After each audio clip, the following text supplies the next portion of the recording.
He was violent from age 3 years old.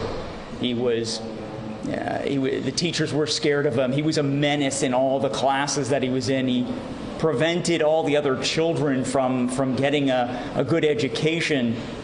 And all this time, they prioritized his rights over the rights of all the other kids in his classes. And we finally thought that we were going to get justice. He planned this out. Everyone saw all the evidence that the state presented. He did research. He planned this out. He wore a JROTC uniform to disguise who he really was. He lied to the Uber driver so he wouldn't be found out, telling her that he had an instrument in there and he was in an orchestra. He is a sociopath, and he did this. He planned it out. It was premeditated. He said his intentions were to kill 20 people. The only reason he stopped was because he couldn't find anybody else to kill. He didn't think anybody was left in the school. And then he did this, and then for 3.5 years, he says he's not guilty. All of a sudden, he changes his mind, and he pleads guilty. He saw the writing on the wall. And we thought that we were going to get justice. We thought that he was going to be held accountable for his actions. All this time, he had no consequences. He was able to accumulate over 55 different disciplinary incidents in school. Law enforcement was at his house over 40 times, and he was never arrested. We thought that we were finally going to get justice for what he did to Alex and all the innocent others. And we're just devastated, my wife and I. We thought that we were going to get the death penalty today. It's so upsetting to hear that one individual prevented that from happening.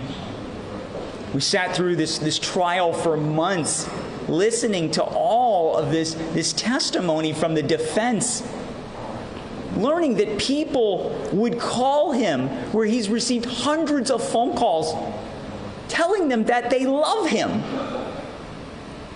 It's unbelievable how you could love the worst high school mass murderer in history. It's just unbelievable. We're shocked and we're devastated.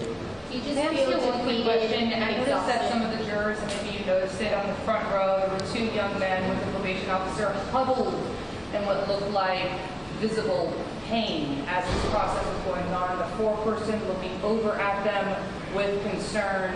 To those jurors, did you see that? What were your reactions yourself as you saw that there definitely seems to be a striking difference in body language from those jurors? Yeah, I was worried when I saw that.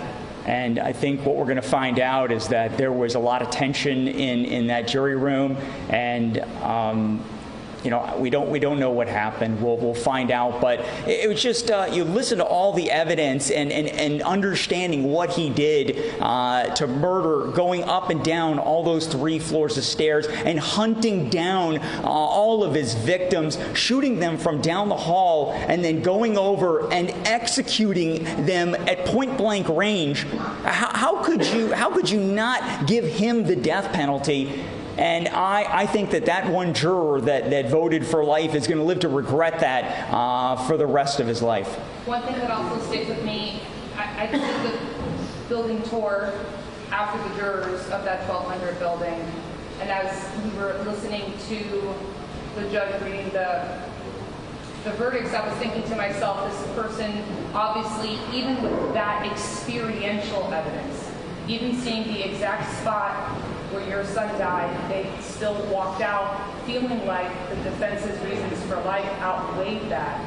What goes through your mind? I think the defense used tricks at the end to just make people feel guilty and try to get them to not focus on the facts. But it was the jury's responsibility to make a decision based on the facts. The aggravators way outdid the mitigating factors. We've had many people in our country that have been born and mothers have smoked or drank. They don't go on to become mass murderers, and to not punish the worst high school shooter in U.S. history after what he did to Alex and all the 16 others is just a travesty of justice, and it's just heartbreaking.